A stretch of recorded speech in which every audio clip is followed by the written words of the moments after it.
Hey everyone, today we're going to go over Franz Joseph Haydn. He was born March 31st, 1732, and he passed away May 31st, 1809.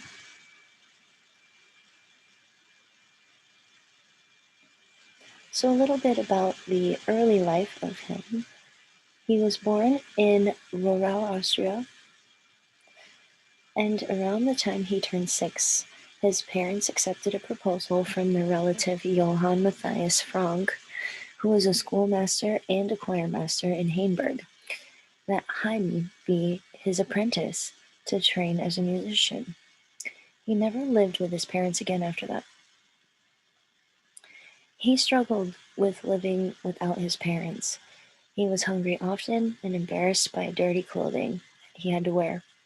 While living here, he learned the harpsichord and the violin, and he also sang in the church choir. So I wanted to show you what a harpsichord looked like. It's basically kind of similar to a piano. It's the picture all the way to the left. And then the one in the middle, obviously, is our violin. And then just for fun, I put in a cute little photo of a choir. Okay, so these people that you see at the very top is George von Ruder.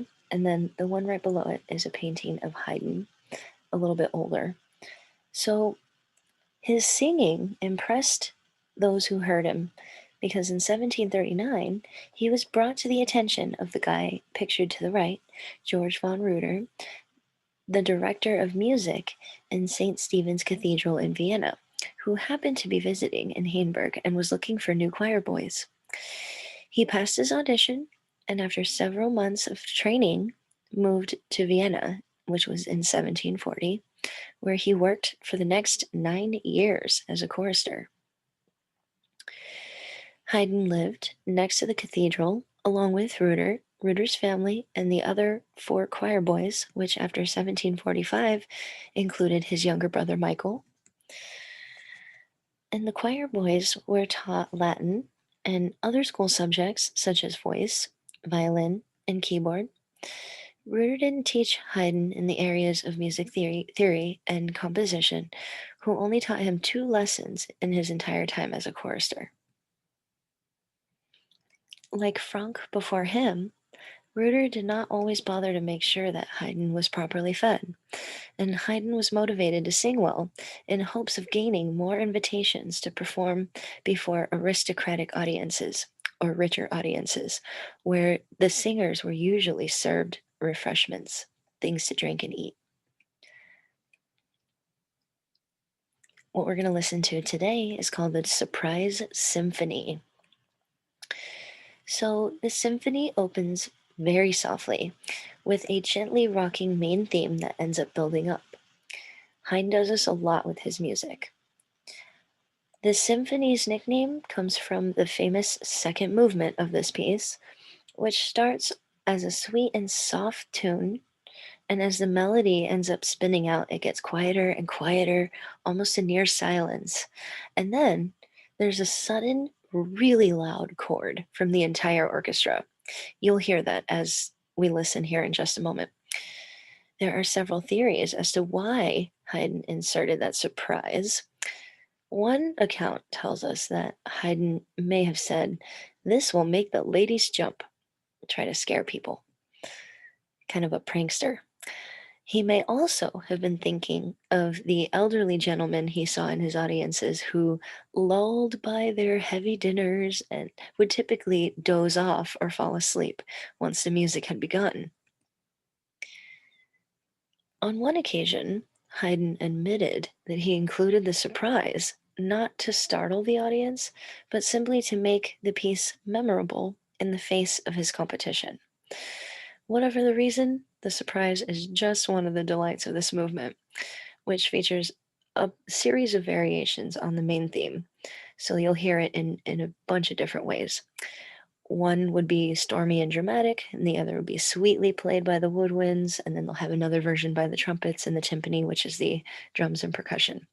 Okay, now let's take a listen. Now keep in mind, It's going to start off extremely quietly, and you might have a hard time hearing it. So if you have headphones, you might hear it a little bit better. All right, here we go.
Okay, so I wanted to stop it there.